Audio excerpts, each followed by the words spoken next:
You're listening to The Upland Rookie, a podcast presented by B Pro Kennels, Onyx Hunt, Final Rise, and Inukshuk Professional Dog Food. And on today's episode, I sit down with Ashley Smith and get to know her and her story a little bit more, hear about her dog Cash and some of the ups and downs that they have been through over the years in the uplands. Guys, B Pro Kennels is making the best dog box on the market today. It is fully customizable. It is just built well, and it's built here in the USA.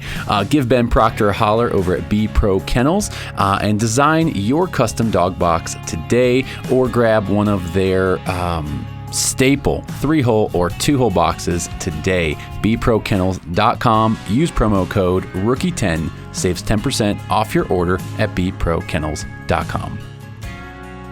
And if you are not using Onyx Hunt already, let me tell you, you need to start. Onyx Hunt is the most comprehensive public and private land ownership data ever. You will not find anything comparable to Onyx Hunt. Many tools and layers like crop types, tree species, maps, waypoints, and so much more. Just released CarPlay features. Now you can Apple CarPlay your Onyx map in your hunting rig. It does not get cooler than that. Check out onyxhunt.com. Be sure to check out Inukshuk Professional Dog Food, the only sporting dog, high-performance dog food I'm feeding my string of dogs. Have been using this for several years, and Inukshuk has delivered and lived up to and surpassed all the hype you've been hearing about online through friends, kennels, breeders, all that. And it has just been a high-quality premium food. I've been able to cut back several cups of food for my dogs, still keeping weight on them during season, during trialing, whatever it might be. These dogs are in the best shape they've been in, personally, in a long, long time. And thanks to Inukshuk Professional Dog Food, they have 4 incredible formulas. Check them out at inukshukpro.com. Final Rise is making the most premium, high-quality upland gear you will find on the market. Guys, I've been using the Summit vest and now the Sidekick vest for several years. It is a staple. It is a staple from my training routines and trialing season to every single hunt I am on. I'm rocking the Summit vest. They have a whole line of a new early season lightweight hoodie. They have a brand new upland pant, brand new Summit XT vest. Guys, they are rocking and rolling with some incredible gear. Check them out at finalrise.com.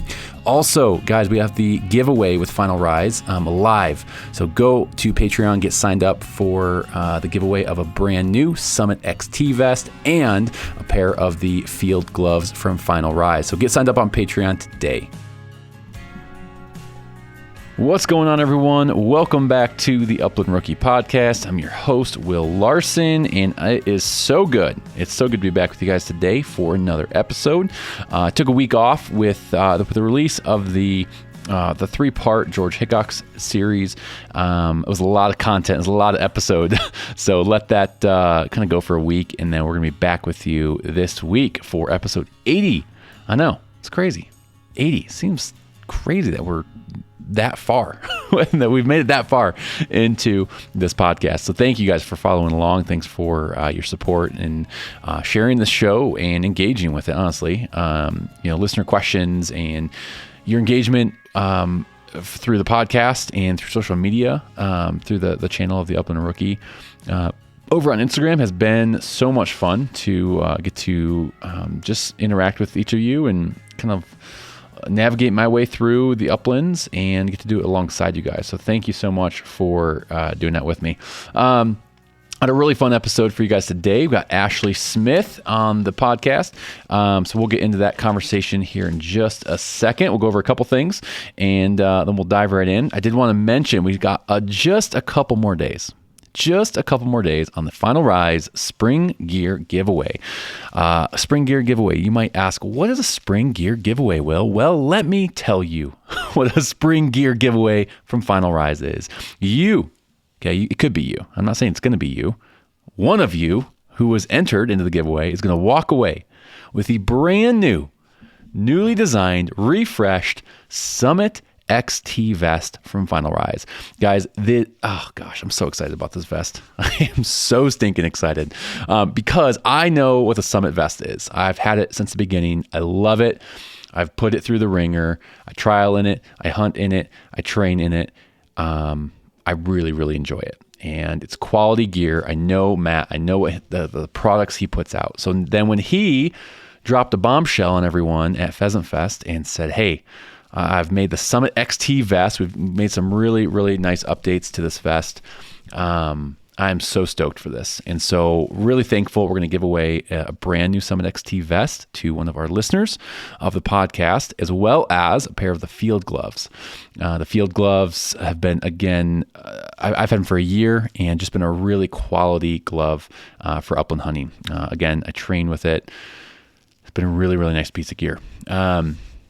And or if you already have the field glove, if you don't want the field glove, we'll let you swap that out for an accessory. So you kind of get an option with that second item. So you can either get the field glove, pick that up for free, or you can swap it out for a vest accessory. So I'm going to throw in a hat as well. So just a couple more days to get entered into the giveaway. You got to go to patreon.com/theuplandrookie podcast and become a supporter over there. 3 different tier options, $5 a month, $10 a month, or $20 a month. Depends on how bad you want this giveaway. If you want to go all in, great, knock yourself out, go for the top tier. If you want to get your name in a hat a couple times, go for the lower, middle, whatever it might be. I don't care what you do. Thank you though for the support. All the Patreon supporters, everything goes back to the podcast, helping support the show. So thank you. If you want to sign up for the giveaway and continue being a supporter, that would mean so much to me for you to continue to be a Patreon supporter. Nice little perk of it is you're entered into awesome giveaways like this. So enough on that. Get signed up. Couple more days left in the giveaway. Get your chance at a brand new Summit XT vest from Final Rise. It was super fun. The other day I put out a poll on Instagram kind of asking you guys what you want to hear more of on the opening segment of the show.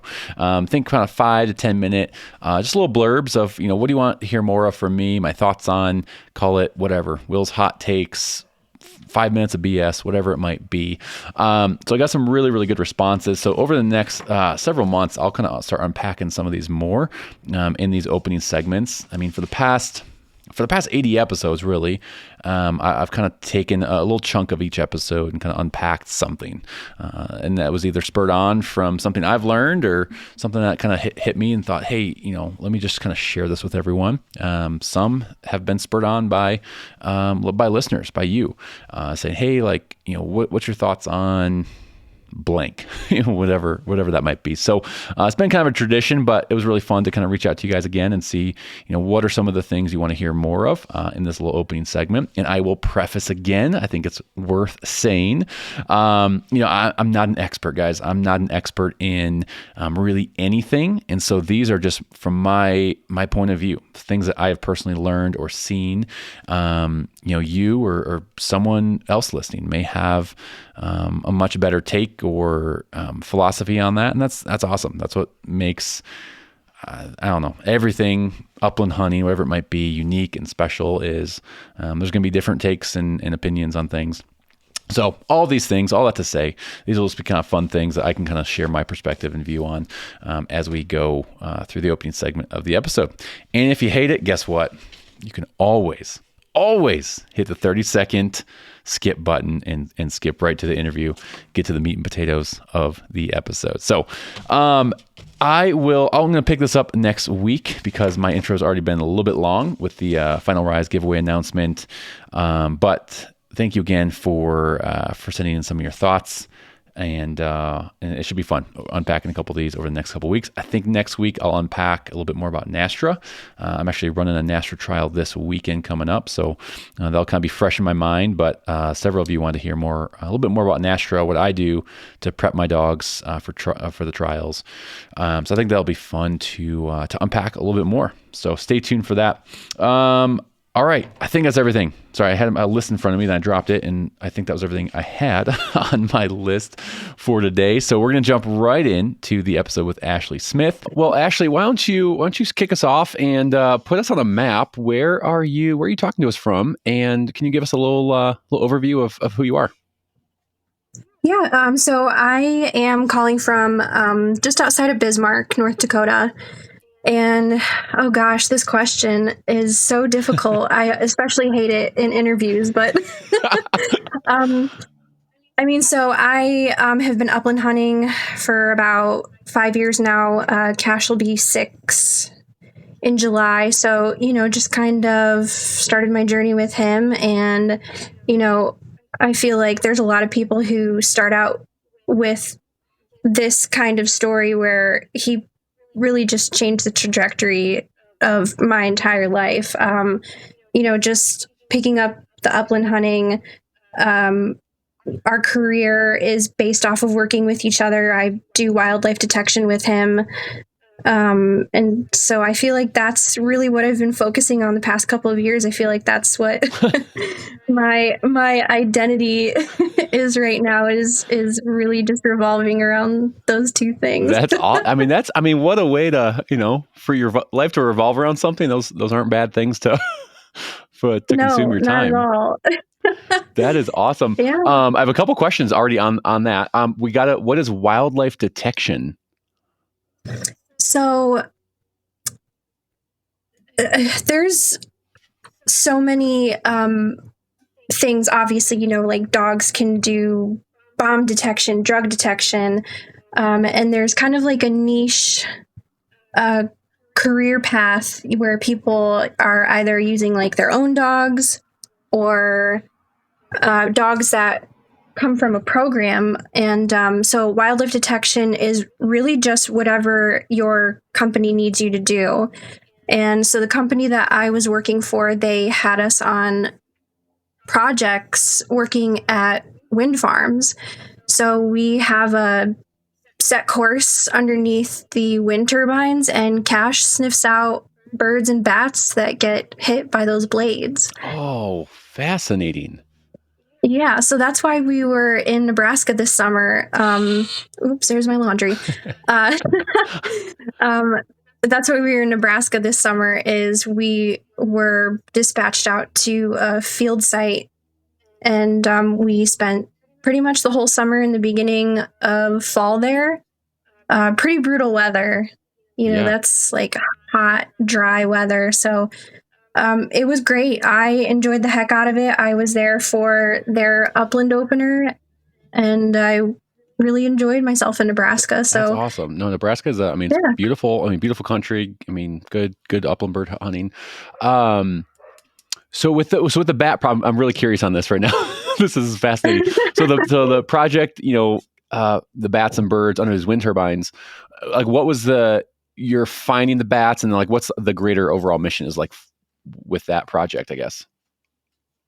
Yeah, so what they're doing is they're just really getting a sense of the numbers that are being killed by these turbines. Okay. So it's like a post-construction project. Once those wind farms are established, they bring in people like us to get an idea of, like I said, the numbers, and they'll dispatch several teams. So this year it was me and 2 other girls with their dogs, and that just gets kind of like compiled and reported.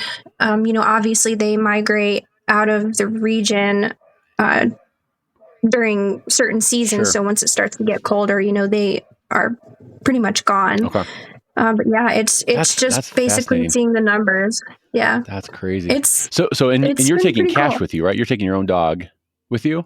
Or are these? Yeah. Okay. Okay. And that's just, you're going around the turbines, and he's literally trained to find the dead birds and bats and bring them back to you?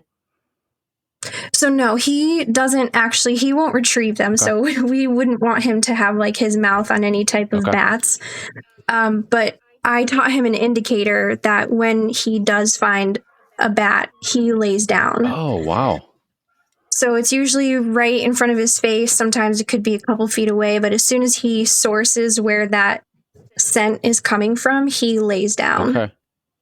Yeah. Wow, that's fascinating. And I'm imagining, I'm no bat expert. They're probably pretty small, right? In these larger fields. So it's probably pretty hard to find them without a dog, right? Yeah, so what's funny is they were actually doing human search trials. So they were sending people to visually spot these bats. And some of these bats can be, I mean, no bigger than $1 coin sometimes, just as depending on the Jeez. species. Okay. So yeah, they were sending out people to do visual searches, and dogs were nearly 80 to 90% more effective than wow. humans. That's crazy. Wow, that's pretty cool. And so you're doing the same thing now in North Dakota, right? Same thing, like project, just a different area, or? So I came up here to do a like birds of prey. So it was out of season for bat migration. So I came up here to do kind of like a birds of prey project, just to do some visual searches. But this year I'll be working with an ag company for soil health work and stuff like that. So I'm not doing that this year. So it's shifting a little bit. Yeah, that's very cool. And I know you told me a little earlier. I mean, going from Nebraska to North Dakota, you were kind of like, yeah, send me up there. I wasn't aware of what I was getting myself into, especially when the snow started flying. I'm sure. I'm sure. But yeah, if you're already upland hunting, that was probably a pretty easy draw, right? Yeah, so just definitely going through the motions of the seasons, it was a lot, it was less painful because I was really out almost every day or every other day hunting, like after work, on my days off, I was hunting. That's fun. At least 85 to 90% of the week. Dang. Yeah. Okay. I think myself and half our listeners are jealous to hearing that now. That's incredible, though. That is incredible. Yeah. Well, very cool. North Dakota is not a bad spot. Absolutely. I mean, for any upland bird hunter or duck hunter, for that matter. So it's gotta be pretty cool. Hey, real quick before we dive in, I'm really excited to kind of unpack your story a little bit more and hear more about your dog and kind of your upland journey. Whenever I have an opportunity to kind of poke at Chris Majette, I have to. So you know Chris Majette, correct? Oh, I know Chris. Yes. All right, Chris, if you're listening, buddy, buckle up. Oh, I always like to tease him a little bit and drop him. But how do you know Chris? So I feel like we had just connected on social media. I know with his job, he had been traveling just all over the place. Sure. And a couple times, like, he had been in Ohio, and we would just talk about, just some of the areas that I think we had crossed over, especially in West Virginia, because I don't think that he's too far. So when I lived in Ohio, I would actually go to West Virginia to, do all sorts of stuff: camping, hiking, hunting, fly fishing. And so it was just us kind of like talking about like hunting, and sure. He had come up to Ohio a couple of times. I actually met him out for dinner one time when he was pretty close, and nice. We just had dinner and talked. And That's awesome. He's a good guy. He likes those little brown dogs of his, and I feel like he gives you enough crap, though, that we can do this. Oh, 100%, Ashley, 100%. And him and his damn chicken nuggets and his terrible eating habits. My gosh, that guy, I'm surprised he's not 500 pounds by now with his eating habits. He keeps area McDonald's in business. Oh, my gosh. Jeez, I kind of want to just be a fly on the wall when he goes into McDonald's sometime and just... See the order. I'll have 50 chicken nuggets. Oh, you have a big party? No, just me and my dog. Oh, good times. Well, Ashley, why don't you can you unpack a little bit more of, I guess, your upbringing and what was that tipping point for you getting into upland hunting, the outdoors? Like, was that I kind of always phrase this question like, was it part of your family growing up, or did that developed later in life. Can you walk us through that? Yeah. So the upland hunting portion, I never witnessed any of my family upland hunting growing up. Later on in life, I actually found out my grandpa at one point in time had an English setter, and him and his buddy would actually go up past Cleveland and hunt rough grouse up there, which is just a mind-blowing concept to me because, rough grouse in the state of Ohio, it's just not something that you would think about. Sure. I know that they're in the southern portion, but anything up where he just was telling me he had hunted now, pretty much. Yeah, it's just not there, which is kind of sad. But my grandpa, my uncle, my dad, all deer and turkey hunters. And I was so much a tomboy growing up. I did do ballet. Hey, there you go. But I was much more of the type of girl to be outside and digging at stuff. And, they would take us fishing.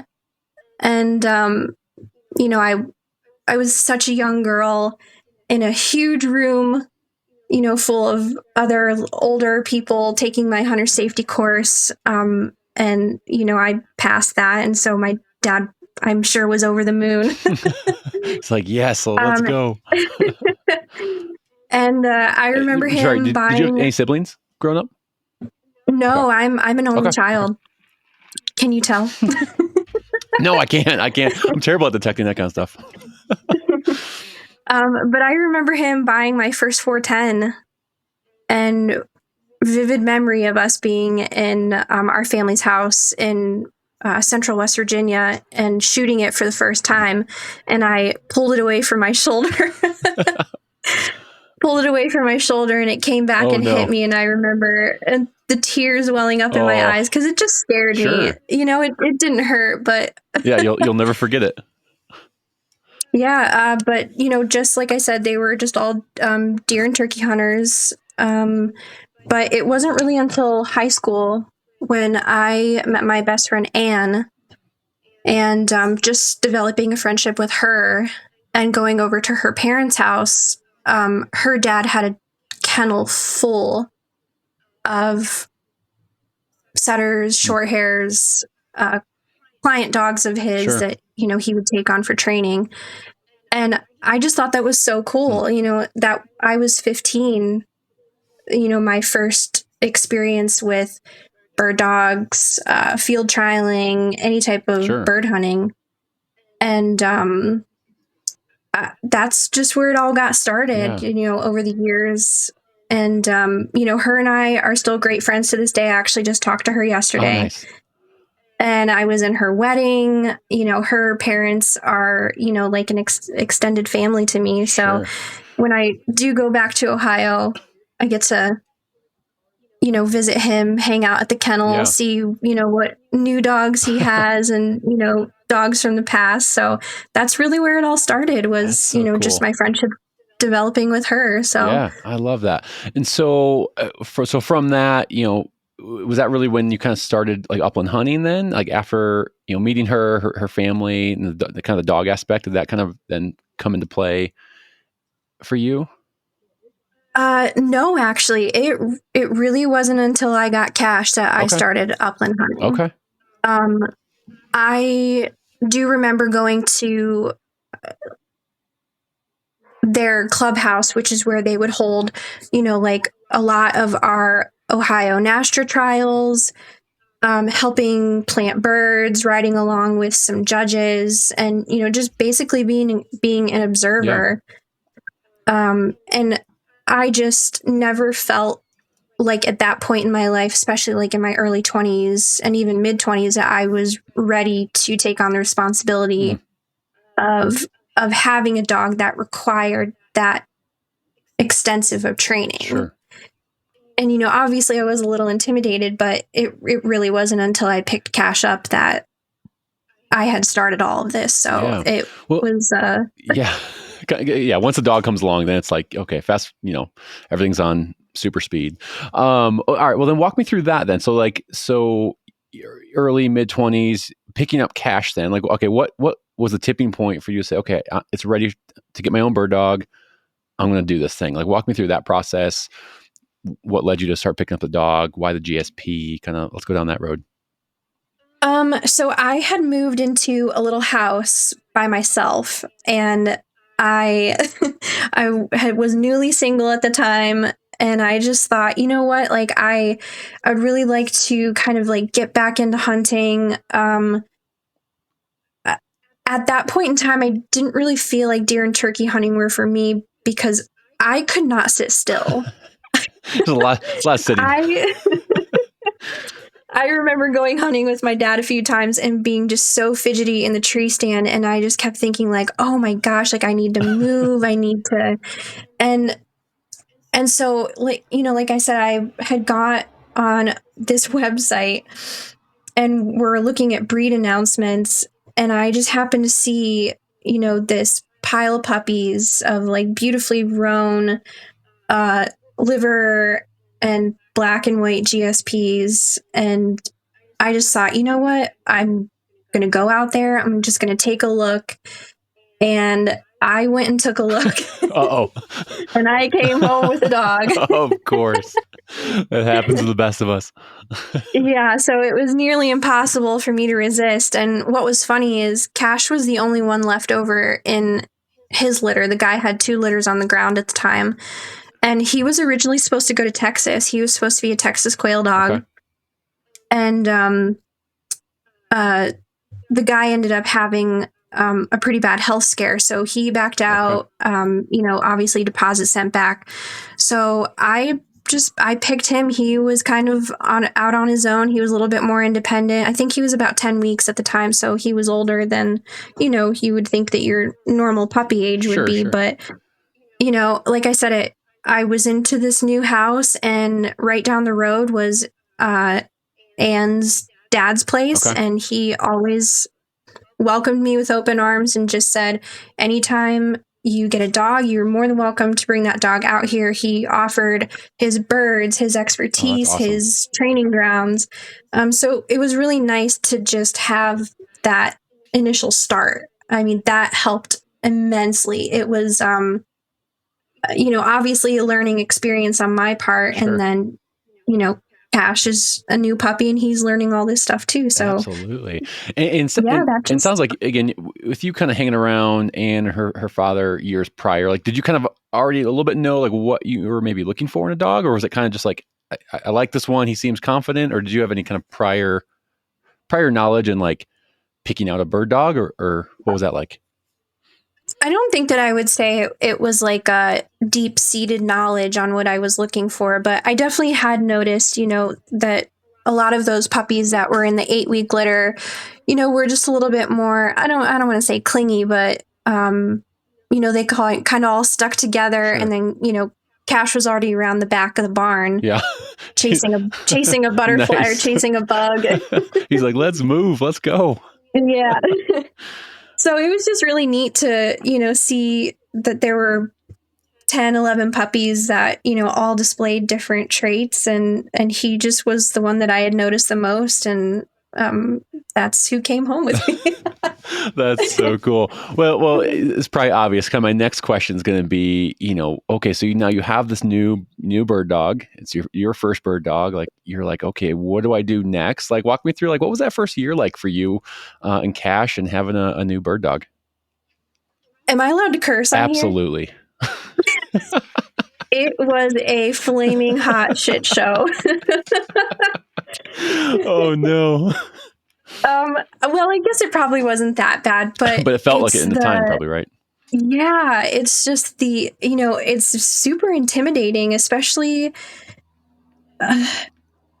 even with the guidance. I feel like your guidance and your training sessions that you go to learn from, you know, might be once or twice a week, or maybe not even that. It might just be a once a week thing. And then you go home and you're like, holy crap, like what, how do I set this dog up for success? This high energy puppy, existing in my home. And it really wasn't until a few years later that I really got down to the training of having him be manageable in the house. He wasn't bad. I don't want to give him a bad rep. But because I had a dog previous, at the time, I guess I forgot to mention this, I had this rescue Jack Russell that was like the best dog I could have ever had. No discipline, no training. He was one of those dogs just that you out could of the box, like well mannered dog. And so awesome. I went from this little angel baby to this you're like, what are you? Shark toothed high energy maniac, which I knew what I was kind of getting into, but at the time you're just like, whoa. A little bit, probably like a deer in the headlights. You're like, okay, wait, is this what it's really like? And you would have never known it. Like, right now when I had him at Pheasant Fest, he was laying down in booths and walking, I think I saw a picture you posted. He was just chilling by one of the booths. I'm like, wow, that's a chill dog. He was at the BPRO. Yes. He was just chilling there. That's right. Or the B-Pro kennel booth. I was sorry. I was like in my head. I'm like, what does that spell? B-P-R-O. What's that spell? Oh. We were talking. We sat and talked to one of the guys, super nice guy, and Cash just decided he was just going to lay down, and he laid there for about 20 minutes while we were talking. That is hilarious. My Brittany's would never do that. They were like, let's go, pulling this way, pulling that way. They drive me nuts. Yeah, so like I said, it's definitely been over the past 6 or 5.5 years have just been, and it never stops. It really doesn't. You're constantly, adjusting to situations and learning new things. But that initial year was just like, it was mind blowing. I think I probably underestimated, obviously the work and whatnot that goes into it, but it was definitely a pivotal moment. Sure. That first year, did you focus a lot on was it more just housebreaking at that point for you, or when did the kind of the bird intro, gun intro, like maybe quote more formal bird dog training, did that come a couple years later, or were you trying to work on that in the first year? It was right off the bat. Okay. So you were ready to go. You're like, all right, let's go, buddy. Yeah. I remember Cash being on like stakeouts with 10 other dogs, out at Joe's house. He's got a full kennel of dogs behind us. They've got dogs lined up at the edge of the field, while people are running braces, like training braces, or even individual work. And it was just a lot of, because I lived more in the city. So the town that I come from isn't very big at all, but I was definitely living in a place where the houses were close together. And I just remember working with bumpers a lot, working with wax scent. Yeah. Oh, yeah. The little chapstick tube. Oh, yeah. Yeah. Or like the deodorant package. Oh, yeah. We've all been there. Yeah. I was definitely trying everything that I could living where I lived, just to discover what worked for us. And it's all new at that point. So it's all you're like, okay, is this what I'm supposed to do? Am I supposed to do this or that? Or yeah, you definitely find out what works and what doesn't work. And every dog and every trainer is different. But it was very interesting. I bet. Knowing what I know now. Oh, yeah. Because you learn, develop, which I want to ask you that in 1 second, kind of more about what you've learned over the last, couple seasons maybe. But I just thought of on the fly, I don't do this typically. I kind of stick to my questions I write out. But on the fly, I came up with a new one. And I might ask this to every person now on the podcast. Can you walk me through, like, do you remember the first hunt that you had with your dog? And what was that like? Like the first, let's say your first wild bird hunt specifically. Like, do you remember what that experience was like with Cash? Oh my gosh. This is going to be fun. It's a new segment. Oh, wow.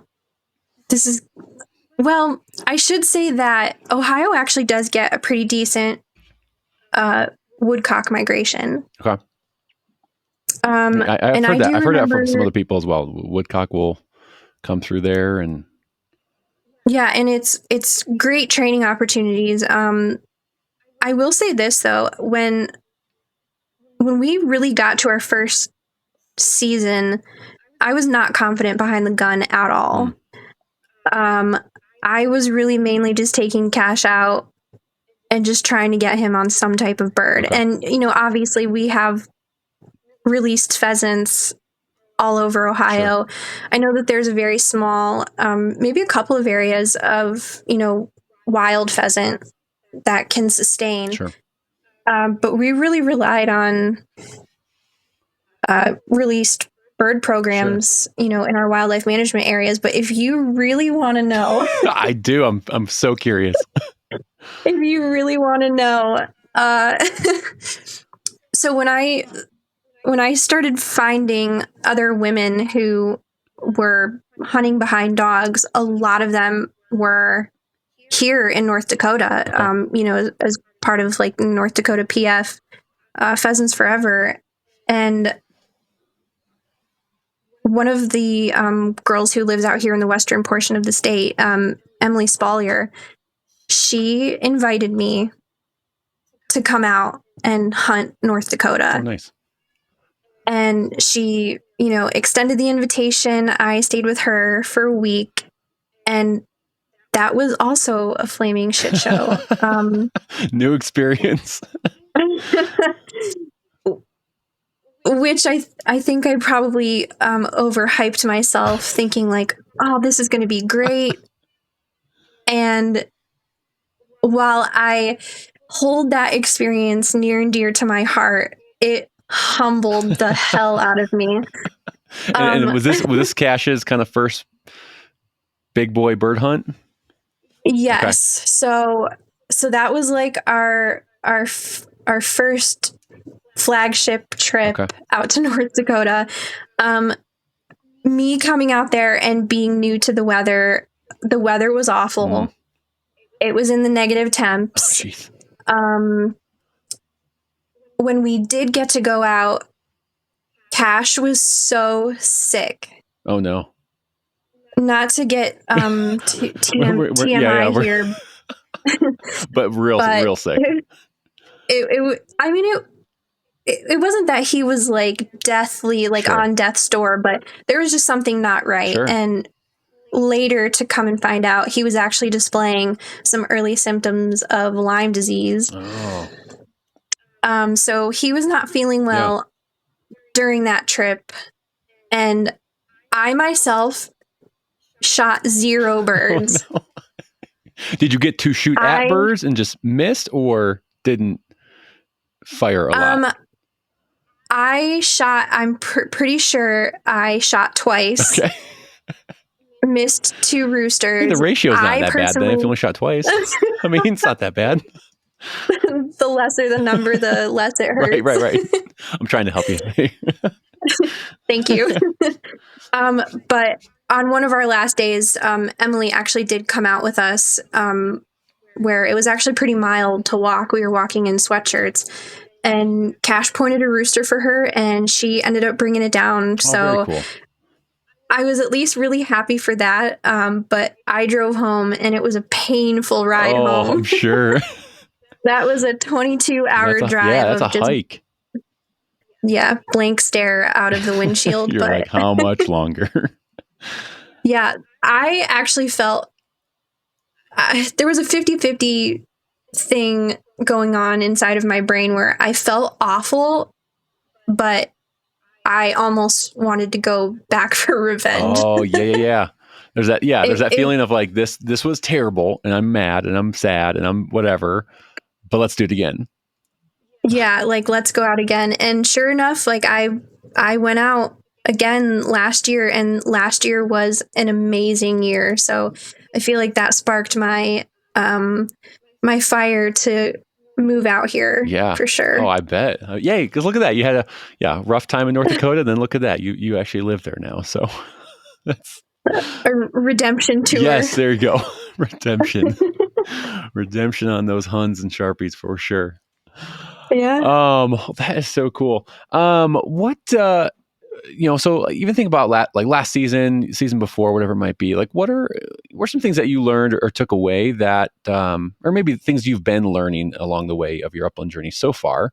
Again, I know we're always learning new things and growing and understanding our dogs better. But for you, what has it been like the last year or so?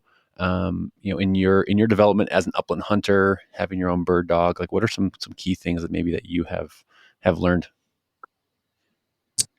You know, so growing up in Ohio and, just some of the opportunities that I feel like we lacked as far as upland hunting, when we got to a new state, my hard work that I felt like I was doing back home in Ohio was not even a drop in the bucket Mm. in somewhere in like Nebraska or North Dakota. And you're I you're feel talking like about it's like big. the effort you have to put in. Yeah. Yeah. Okay. So, obviously scouting is almost non-existent for pheasants is because they're dropping them out of the Yeah, out of the back of a a box truck. yeah, so where they're going to be. Sure. That you've got this area that is sometimes pretty small as far as walking, and that you have a good chance of finding birds there. But out in a place like Nebraska or North Dakota, you're just going to some publicly listed places and you're kind of crossing your fingers Yeah. that like the habitat looks great. That when you walk it, that birds are going to be there at that time of the day. And so I feel like the effort that was required of you back home, um, you feel like you're doing a full day's work, Yeah. and really you are, like when that's what you grow up with and that's what Sure. you're used to. Um, it feels like a full day's work, and then out here you're wasting a half. I don't want to say wasting because it's definitely not Sure. wasting. Sure. But you're burning through a half a tank of Yeah. gas. I mean, You're either time off work, gas, money, your yeah, time. I mean, it's a commitment to go out for no guarantee. And I'm not yeah, saying preserved birds are a guarantee or released birds are a guarantee either. I'm not saying that's a, oh, well, we know for sure we're going to shoot birds. I'm not saying that. Because there's days you go to a preserve maybe and you don't find any birds. yeah, But yeah, like you're going out there, like you said, public land, like it's a more chance of, you could come up empty or birds just aren't there that day. I mean, it's a lot of variables. yeah. It's a sun up to sundown um, thing sometimes. Yep. I mean, it's so I know that something that I learned just from moving between different regions is that uh, like you really just have to get out of your comfort zone. Like Mm. you might be comfortable in your region for how you scout Oh, and how sure. you hunt, and when you get out to a new place, it's a different type of effort. It's a Yeah. different type of like planning, and obviously like you could just walk and walk and walk. And like you said, sometimes not see anything, and we've definitely had those Sure. days. But sometimes your knees are killing you, your ankles are killing you, and like you just sometimes can't help but keep Yeah. going. And getting out of that comfort zone is something that I think came as a hard lesson to Mm. me. I feel like there were times where I probably cheated myself and cheated cash out of birds because I was like, whoa, like, oh my gosh, we've walked 10,000 Yep. steps. Like maybe we should head back to the car, or definitely doubting myself on, oh, well, we haven't seen or heard anything Sure. in this amount of time. And so I'm just going to give up on it, Yeah. And, which I have said that to oh, absolutely. myself. I mean, I have And too. Absolutely. And I think that's yeah, that and this is maybe stating the obvious, but like the experience of the unknown and the experience of, well, this is no guarantee, and we're gonna like that the daunting task of that of going out somewhere new, walking a lot of miles, spending a whole day out there. That's the driver, I think, for some people. And I know this for me a little bit. It's like the excitement I get from a new area, even, or a new public land hunt I'm going on, is there's so much adrenaline and excitement because there's this risk of this could suck. I mean, we might not find any birds. Who knows how this is going to Mhm. go? Like, but I think that's kind of the driver sometimes of like part of the adventure, you know? Yeah, it definitely it's very exciting because you really don't know what you're going to run into. I mean, there's a lot of seasons over here that overlap, small game, Sure. waterfowl, and especially, like puddle jumping for ducks. Mm-hmm. I mean, that's happened to us twice this year, Sure. which I wasn't really even expecting. But when the opportunity presented itself, Yeah. I was like, this is great. Sure. Like, I have a nice little mixed Right. bag. There And you go. couple ducks in the back of the vest, couple, yeah. Sharpies, whatever it might be.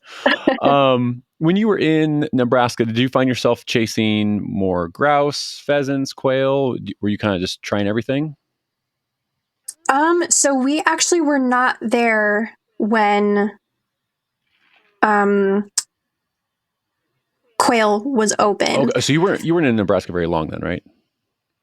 No, so I was there from about the end of June right up until the 1st of October. Gotcha. I left the 1st of October and drove through South Dakota Okay. and, got to north. But yeah, so prairie chickens were our central focus when we were there. Sure. And for my job up there, because I was driving around so much, I had great scouting opportunities nice. during the day. So not only was, I driving from site to site, but Onyx was running overtime. Like it was overheating. I know, yeah, your phone gets like super warm and it's like, uh-oh, it's processing. Yeah, so that was on constantly. But really though, we did find bobwhite. I actually I saw one pheasant Okay. out there, which was kind of surprising. But in the area that we were in, I had my eyes on sharptail, prairie chickens, huns. Whoa. Say and what? yeah, Really? Yep. I did. Okay. So I actually got permission to hunt on the piece of property where we saw huns, but they weren't in season when we were there. Dang. Yeah, Very so that cool. was pretty fun. I bet. It was only really interesting. Way to maximize your time, driving around for work, obviously, and scouting a little bit at the same time. I mean, kudos to that. Making the hourly wage and scouting for I think scouting might be more important even. that'll pay you back for years to come. And that's kind of the fun thing about working like a field job is that you're really experiencing a lot of the wildlife, like flora and fauna across whatever type of landscape that you're working on. And oh my gosh, I enjoy it so much. I would never go back to working at a hospital ever again. Yeah. You're like, I'm done. Been there, done that. I'm good. Like I'd rather be scouting for birds during my air quotes lunch break. Did you get to hunt any other states last season, or any new species that you were chasing last year? Yeah, so like I said, last year when we were in Nebraska, we got our first prairie chicken. I hunted in Kansas and Montana. Okay. And, obviously when we came up here, we started the rest of our season here up north. Nice. Way to go. Yeah. So you kind of referenced a little bit, Emily, how you say her last name? Spoiler? Spallier. Spoiler. Okay. I've Spallier. Spoiler. It's so hard looking at myself in the camera saying this. You'll have to. I look so dumb. Emily, I'm so sorry if I butchered your last name. Have you gotten involved with the Women on the Wing group through Pheasants Forever? So when I moved up here, I haven't gotten a chance to actually get hands-on with anything that they're doing here. Okay. However, I actually just attended a really, really neat webinar through them last night. It was called Women, Habitat, and Hunting Dogs. Oh, nice. And we just kind of, yeah, I mean, they went through, we had some, really great presenters, just kind of introducing themselves and, just kind of like making that connection through habitat conservation and their dogs, and kind of really just what brought them together to that central point. Yeah. Oh, that's super cool. And then, have they, with that group, have they done like different like hunts and meetups and stuff like that? Do you know? Yeah. Okay. So, I know that they did one at the end of the year, maybe sometime in November. Okay. And I couldn't tell you, and I apologize, I couldn't tell you how often that they do it throughout the season, but I know they did do one in November. That's awesome. And had some ladies with them, but and like I said, that's actually what kind of led me to discovering all of these other lady hunters who hunt behind dogs. It was through Pheasants Forever initially, and then finding out about North Dakota PF, and just all of the women who not only live here in this state, but who are all across the country that back in Ohio I had not a clue about. Right. So I was kind of now you're able to meet more women hunters and people who are out there that you maybe never would have connected with. Yeah, and like I said, I mean, social media can kind of be sometimes, but double-edged sword. but really though, it's really developed and cultivated some great friendships for me, and I could not be more happier for that. That's awesome. That's really, really cool. I'm just going to ask you this as well. I mean, being a female upland hunter, like, is it hard? Are there hurdles you have to like face, or, I mean, are you going out by yourself a lot? Are you hunting with groups of people, other women? Like, what is that like for you? So I know in the beginning, just because having my own dog kind of changed the way that I viewed hunting as a whole. I really didn't, when I was introduced to bird dogs, I was really only introduced to bird dogs through field trials. Okay. And I didn't really get to experience hunting in itself until I started going out and going to, some of these release sites. Sure.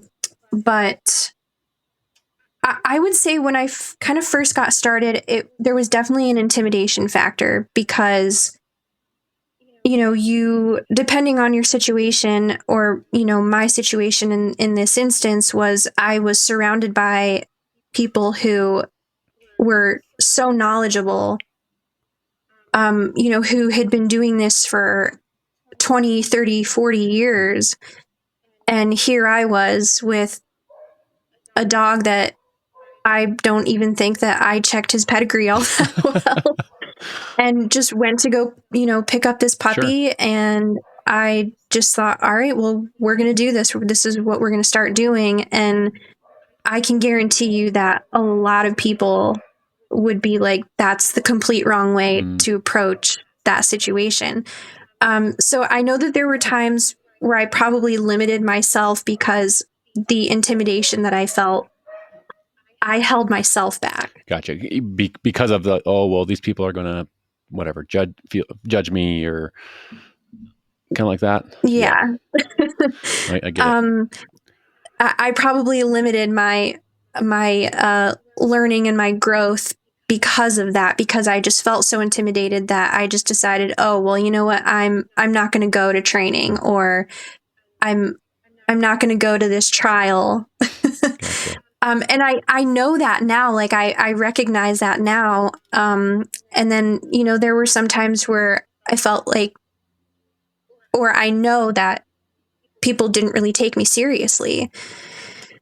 But, just through discovering training groups and, discovering different styles of training, I really ended up finding, people that were for me. That's awesome. Because I feel like any type of any type of like hobby or lifestyle that you get yourself into, there are going to be people that are for you, Yeah. and there are going to be people that aren't for you. Absolutely. And I'm sure men deal with that too. I mean, I can't speak for you guys, but really it's any type of like I said, hobby or lifestyle that Every group, you want to learn more about. Absolutely. I mean, I'll just again, my own personal journey. Like I even felt intimidation being I was probably late 20s, got my first bird dog, going to different hunt clubs or trials and being around people groups. Like I felt an intimidation factor even there, and or maybe some judgment even. And so, again, that was my experience. And I'm a guy hanging around a bunch of other guys who've been doing this forever. And I was even, I'm not going to go today, or I'm not going to ask this question because I feel dumb, or like all these things go through my head. And so I even think back kind of similar to like to you. I think I inhibited some of my own growth early on because I wouldn't ask the question, and I would just, well, that's going to sound dumb, so I'm not going to say it because these guys all, have been doing this for 30 years. So I'm just going to keep quiet. So I think there's something that individually, like we all have to push past through a little bit, get out of our comfort zone a little bit and ask the question, put yourself in that group or, those situations to learn. Yeah. So to answer your question, I feel like probably one of the biggest hurdles that I had were just finding like who worked for me, like who worked with, just kind of like being open to my questions, being like, gentle with advice, or, because sometimes it can just be like, holy cow, it's just an overload of information. You're trying to find your place within like your peers, and you're also trying to find your place with like your training goals. So it's definitely just, I think, like you said, personally, it was just finding, who was good for not only like the growth of my learning and how to, do all the training, and don't even get me started on learning about habitat, and that's a whole nother hurdle in itself. I'm sure. But yeah, I'm sure. Well, that's awesome. Thanks for sharing that. I'm always curious just on, again, new hunters in general. I think, man, woman, doesn't matter. I think there's going to be this learning curve, and there's some things we have to push past out of our comfort zone. And I'm more of an introverted person too, and I'm just like, so it makes sense. You know what I'm saying? Oh yeah. How was Pheasant Fest? I think you're the first person I've talked to post Pheasant Fest. How was it? Pheasant Fest was great.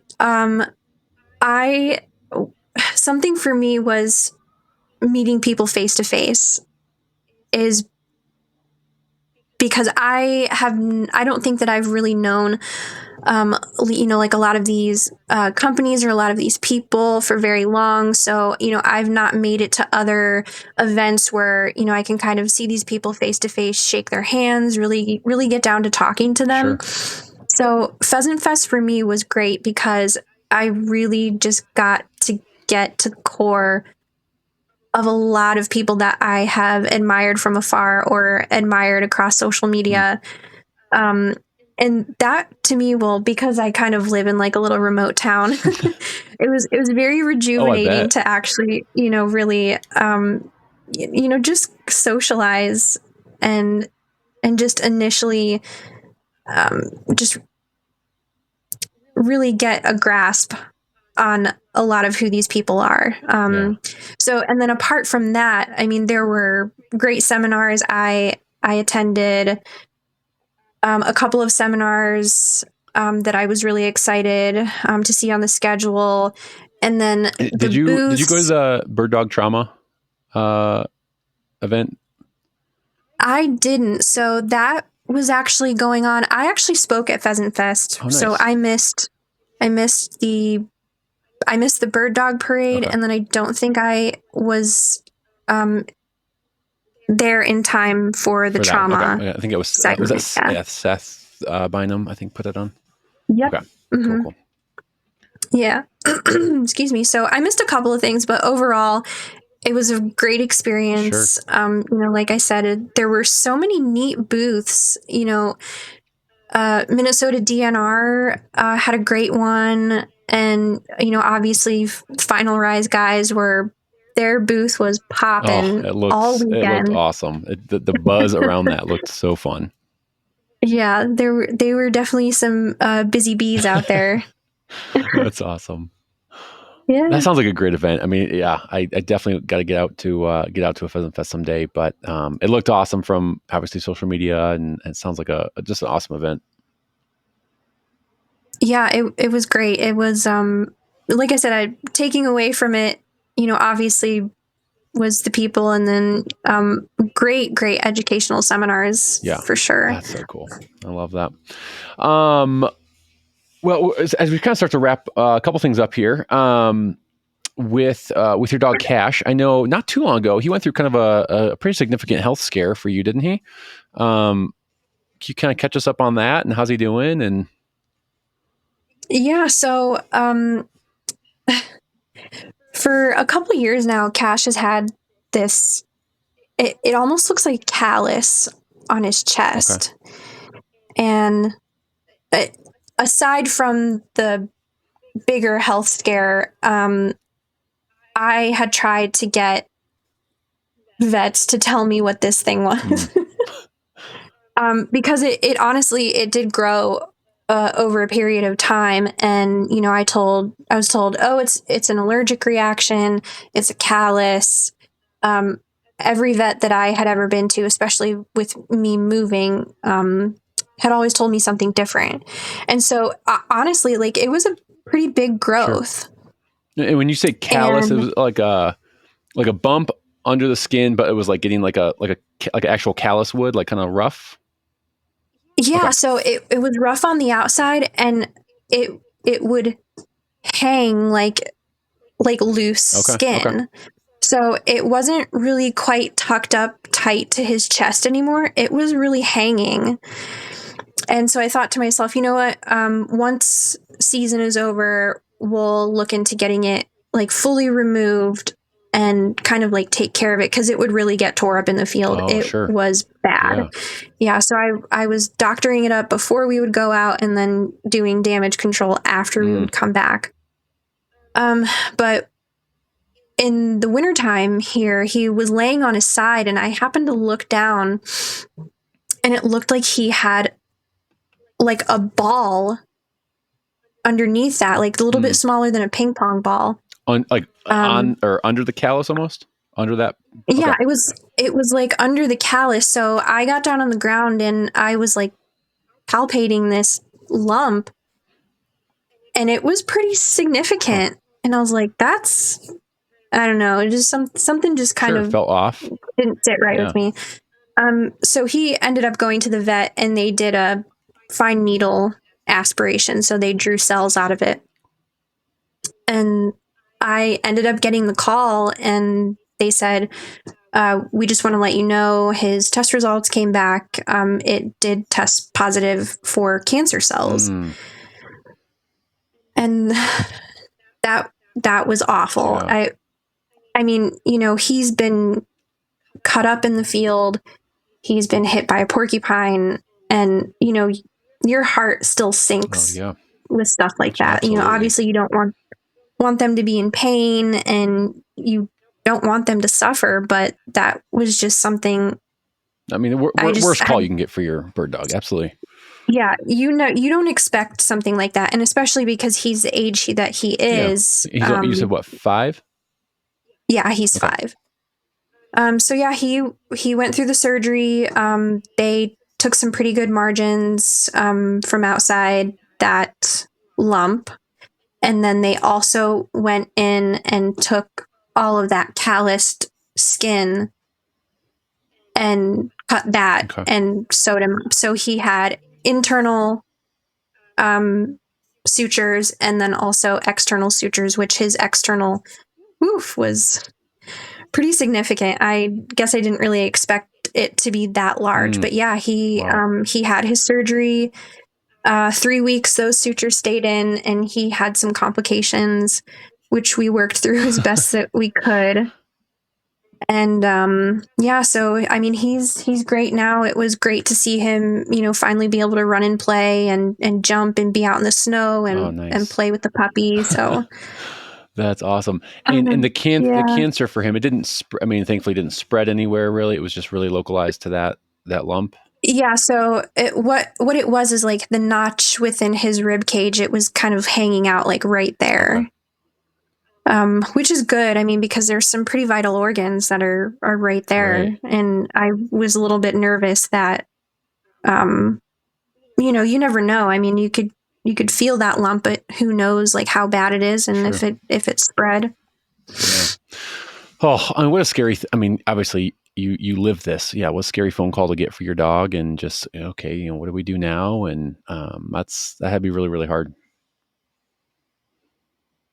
Yeah, definitely not something that you want to get on afternoon on a No. weekday and think, oh well, I don't know, maybe it's just part of this callus or whatnot. Because who knows? I mean, I didn't know what was Sure. going on underneath his skin, Totally. but Totally. it was very very stressful. Oh, I can only imagine. I mean, it sounds like the Upland community kind of helped rally around a little bit and just kind of help support you through this time a little bit with undergoing. I'm sure vet bills were astronomical for this, and um, was that what was that experience like? Just some of the Upland community kind of rallying around and just helping out in this time. It was. I will try not to cry about it now. It's okay. You Thanks a can lot, cuss and you Will. can cry on this podcast. It's okay. um, Honestly, I was so overwhelmed with the like outpouring of just people who reached out, people who shared their stories, of their dogs who had survived, some pretty even worse than what Cash went through, some cancer stories, or illnesses. And it it was a good type of overwhelming, though. It was something that I almost never expected. And every time that someone would just even check in with us, was it just really got to me. Yeah. um because I've seen it with other people as well. If when someone's dog goes through something, or if they have a dog that passes away, there is such a warmth around, such an unfortunate Sure. situation. And there are people that really come together, uh, and I just almost can't even put it into words, Mm. because I was saying to a couple of people that, we get to know these dogs over social media, and we get to know, the people who own them, who hunt with them. And when someone is going through a tough time like that, and they're hurting and the dog is Mhm. hurting, you almost hurt Yeah, yeah, with because them. yeah, You could, I mean the good part about social media, like you just mentioned, is like you get to know and you get invested in people's lives and their stories and their dogs, and yeah, yeah. So it's, like I said, I know that there are some people who have gone through, similar situations of young dogs passing away, or untimely passings. And it's such a wonderful thing to know that people care enough about a dog that they've never met. yeah, And it's fantastic, and I could never ever thank anyone sufficiently or enough for that outpouring of love. So that's so cool. That's so cool. I love. Yeah, that's a beautiful yeah. thing when you see people come together, like you said, for a dog they don't even know. And so I think that's a cool thing that the Upland community can do that and rally around. So, way to go, everyone who helped and supported you in that time. So.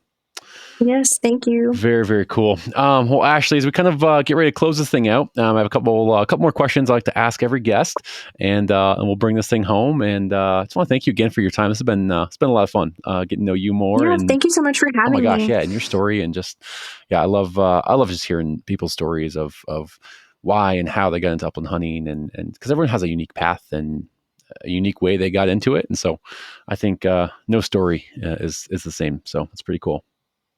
Yeah. All right. So, closing question here is going to be, what advice would you have for a new upland hunter out there? Think about maybe someone heading into their first season this coming fall. Maybe someone's picking up a new bird dog. Again, from your experiences and your time behind dogs and in the field, like what's a piece of advice you would give someone?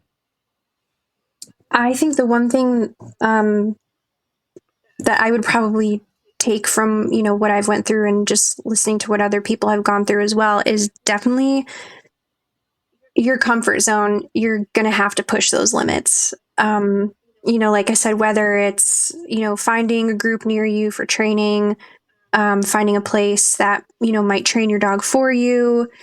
There's so many aspects with shooting and learning about habitat. And the great thing about that is, there are now these, virtual classes. If you can't find anything near you, there's some great virtual Zoom type things on, identifying habitat or, like even an organization like Her Upland has, especially if you're a woman, has some great programs across the country. And I almost feel like when I was starting out, I don't know if there was stuff like that going on, but I know as long as like my journey into this style of hunting, that there were more things like that offered. Sure. So, if you feel nervous about, going to a new training group, like just go and see what it's like. If it's not for you, there's got to be something else that, can be offered to you, and definitely pushing through those moments of uncomfortableness. Yeah, there you go. That's definitely a word. I know it. Will definitely pay off in dividends for sure. I mean, there's just so many things that can be offered. Yeah, I love that. I love that. That's great advice out there for anyone listening. So, thank you for that, Ashley. All right, Yeah. couple rapid fire questions, and we'll wrap this up. So, just kind of give me your off the cuff answer, and we'll go from there. Sound good? Yeah. All right, here we go. First one. For you, what came first, the dog, the gun, or the bird? The dog for sure. Dog came first. That was the hook. That's what got you in. It was. No one can resist a cute dog. Yeah, I mean, that's right. Yeah, you went just looking for a dog or looking at a puppy, and you got him now. All right, what gun are you carrying into the field, and why? So I actually have a CZ Upland Ultralight. I have an over under 20 gauge, and oh my gosh, I love that thing. It's beat and it's dented and chipped and probably rusty. I should probably maybe clean that. But yeah, I chose that gun. I was using a Mossberg Youth model, Okay. and I hated it. Oh, was that pump? Yes. Okay. And it was heavy. Oh. It was noisy, and so like I said, I drop this thing. It gets soggy and gross, but I really, really like that gun. That's awesome. Hey, as long as you like it, that's what matters. Yeah. All right. Favorite breed of dog besides the ones you own. So no GSP. And what was that little one you had? The rescue? She's an English Cocker. An English Cocker. You cannot say English Cocker, and you can't say GSP. Okay. I honestly would probably pick a setter. Okay. I think they're beautiful. I think they're handsome dogs. Hold on. Time out here. Time out. Okay, all the setter people are gonna freak out if we don't define. Are you talking Gordon setter, English setter, red setter? English setter. English. Okay. English. Okay. So I want to make sure we're all tracking on the same page. Sorry, I did not specify. No, someone would reach out and be like, "Well, what kind of setter?" So in good old English setter. Okay. Yes. Okay. And sorry, finish saying your why.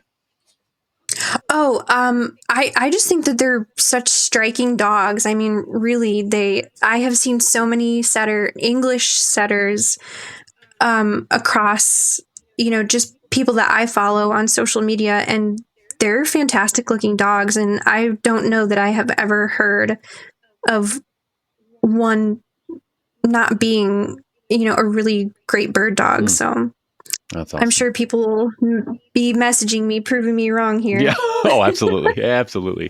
Send all questions to Ashley at Please forward. yeah, don't email me.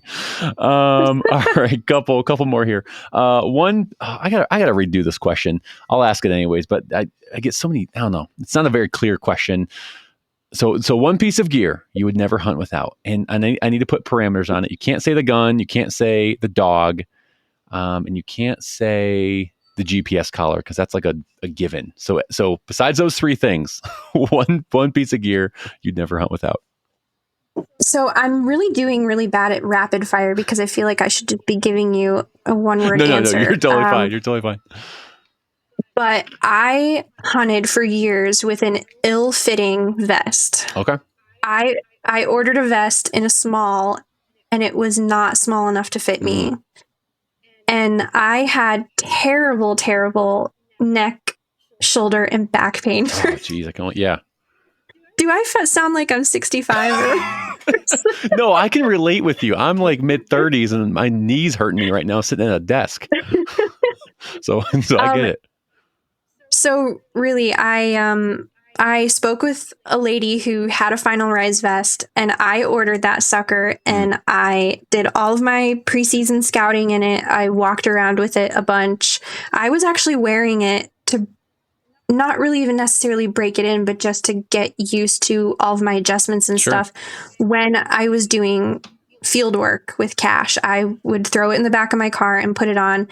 And I feel like, Matt, if you want to send any free gear my way for send those to for giving everyone the plug. But really though, I ordered a final rise, and it's unparalleled. It's really just one of the best. I would agree, Ashley. I would agree. And obviously, Matt and Final Rise are a sponsor of the podcast. But yeah, I really love their gear, their products, their quality. They are just really well thought out pieces of gear. So, Matt, well done. Okay, we got two more here. Your go-to snack on a hunting trip. Ooh, so I actually make my own trail mix. Whoa. Your own trail mix. Well, you're getting all fancy. I'm not a fan of raisins. Not many people are. I don't think so. I don't like raisins maybe Chris whatsoever. Majette is a big fan of raisins, I'm sure. And I feel like anytime that you buy trail mix, there's raisins in there, and I don't want to be a wasteful person. So I go and buy honey roasted peanuts. Good call. Craisins. A craisin? A cranberry, like a dried cranberry. Okay. But you don't like raisins, though. No, they're gross. They're pretty similar, though. A raisin and a cranberry? Dried cranberry? You sure about that? They are pretty darn similar. I'm positive. Okay. You will not catch me eating prune. Yeah, so honey roasted peanuts, craisins, peanut butter chips, and dark chocolate chips, and I just mix them up. Good call with the peanut butter chips. Yeah. Dang, that sounds good. Yep. I have to put that recipe in the show notes here. Exclusive recipe. Exclusive. This is a top secret. Oh, that does sound good though. Okay. Last one, beverage of choice after a hunt. Ooh, well, obviously water, so I don't die. Obvious. Okay, next. Rehydrate before the liquor. Very wise.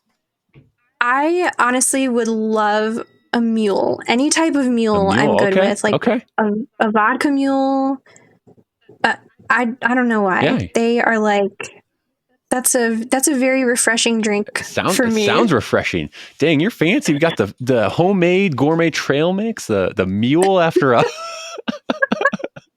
I went from 65 years old from the back pain, and now I aged myself 10 years saying I'm going to drink a mule. Oh, that's awesome. It does sound very refreshing, though. I would agree with you. They're fantastic. I think I really like those. I mean, it's Friday already. I mean, we're close to the weekend, so maybe it's mule time tonight. No. Oh my goodness. Well, Ashley, this has been a blast. Thank you so much for coming on and again sharing your story, and love getting to know you a little bit more. And I am really glad Cash is doing better and was able to get the lump removed and all that. So glad he's me too. Glad he's doing well. I really appreciate you having me on. This was really fun. Yeah, this was a blast. My favorite part, of course, is giving Jet a hard time. So everyone DM at the Hunting Traveler on Instagram and just poke fun at them for me. It'd be great. Well, Ashley, this has been a blast again. Thanks for your time, and hope you have a great weekend. Yeah, thank you so much. You too. Absolutely. Bye-bye. All right, bye.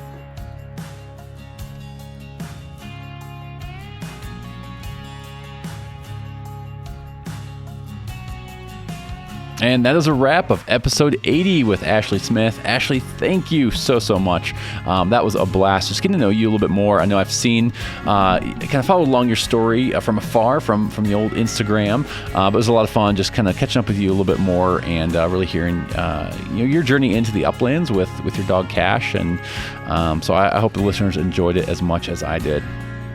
Hey guys, don't forget, if you have not already left a rating and review on Apple Podcasts or Spotify, that would be a huge help to the show. Head over there. It takes a minute tops, 45 seconds if you're a fast typer. I would love for you to leave a rating and review of the show on Apple Podcasts. Spotify, you can leave just a simple star system over there. I don't think they have a written review system yet, but that would mean a lot to me. It just really helps the show. The whole algorithms that Apple Podcasts and Spotify have just really helps the show grow and get out there to more hunters and bird dog lovers just like you. So that'd be awesome. But until next time, guys, have a great rest of your week. Wish us luck. Gage and I are in a trial this weekend. Haven't done one in a while, so it's gonna be interesting. But I'll let you guys know next week how it goes, and it should be a blast. But until next time, go put some miles on those boots and follow your favorite bird dog. Take care.